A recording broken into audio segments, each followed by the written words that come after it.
Around 1300, after nearly 2 centuries of wandering, the Mexica people came to the Valley of Mexico, a valley long dominated by the Toltec.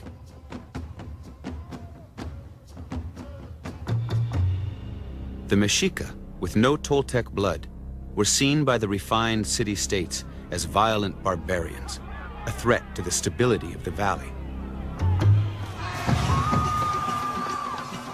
The local states attacked the nomad nation, killing many and driving the survivors to a rocky area covered with cactus and infested with snakes.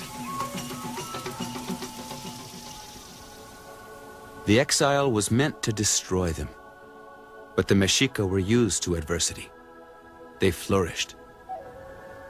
Soon their resilience and skills in warfare impressed their sophisticated neighbors. They began to sell their services as mercenaries, and within a generation, the Mexica were accepted as part of the social and political fabric of the lush mountain valley. In 1325, they asked the neighboring lord of Colhuacan to send his daughter to become the wife of a Mexica ruler. Flattered and seeing the opportunity for unity, the lord of Colhuacan complied.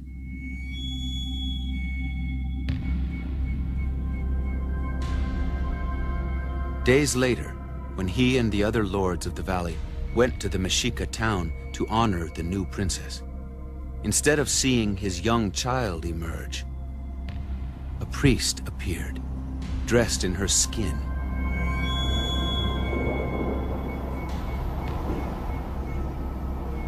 Horrified, the lord of Colhuacan called for revenge. Here! Come here, my vassals from Colhuacan. Come avenge the hideous crime committed by these Mexica. Let them die. Destroy them, such depraved men of evil. My vassals, we shall finish them off and leave no trace or memory of them. Colhuacan and its allies attacked the Mexica, driving those they did not kill into a lake in the center of the valley. Almost annihilated, the Mexica again proved resilient. As they gathered on a swampy island in the lake, they saw an eagle perch on a cactus. The prophetic sign they were told they would see when they reached the end of their long search for a homeland.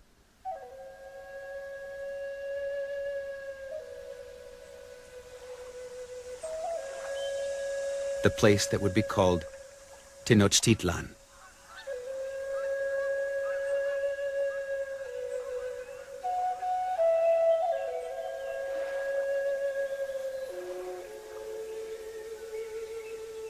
Now we have found the land promised to us. We have found peace for the weary Mexican people. Now we want for nothing. Be comforted, children, brothers and sisters, because we have obtained the promise of our God.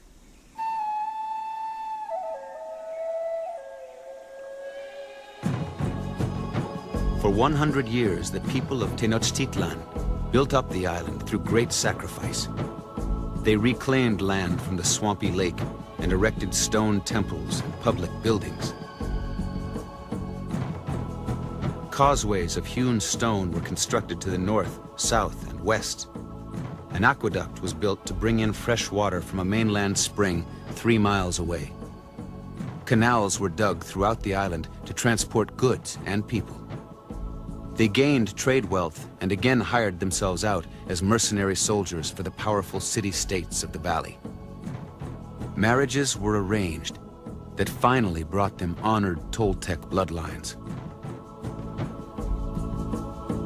Tenochtitlan was a city on the rise. The cycle of power was turning toward the Mexica, and when war again broke out in the valley, the Mexica and their allies prevailed. In victory, they called themselves the Aztec, after the Mexica place of origin, Aztlan, land of the herons.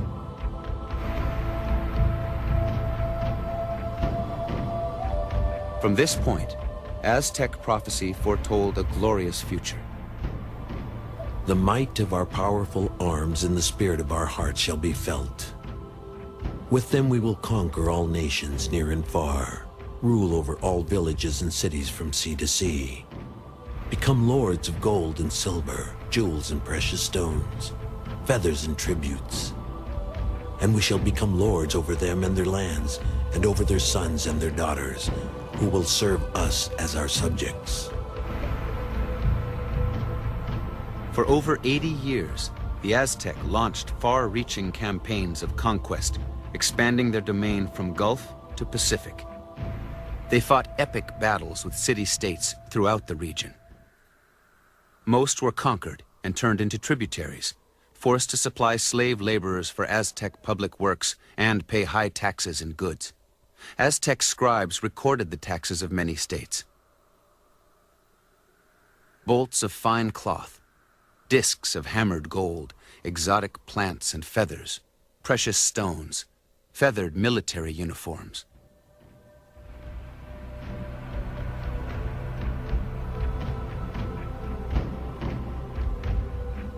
Built on the backs of the tributary states, the island capital of the Aztec grew into one of the wonders of the world.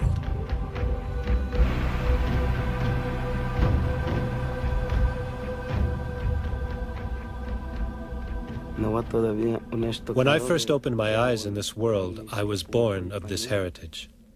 I have seen the beautiful festivals we have in our villages, our dances, and it would have been like that there. They had many festivals in this place, with many beautiful dancers, wearing many brilliant colors. I think it was even more beautiful then, much more beautiful when our grandfathers lived there and followed their ways. The two-story houses of the elite were adorned with beautiful gardens. Royal aviaries housed thousands of rare birds, and storehouses swelled with the wealth of empire.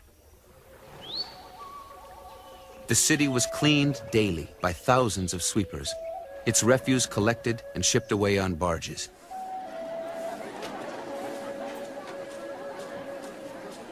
The central markets thronged with professional traders, whose travels took them to far distant locations. Men who spoke many languages and often carried with them news of the world.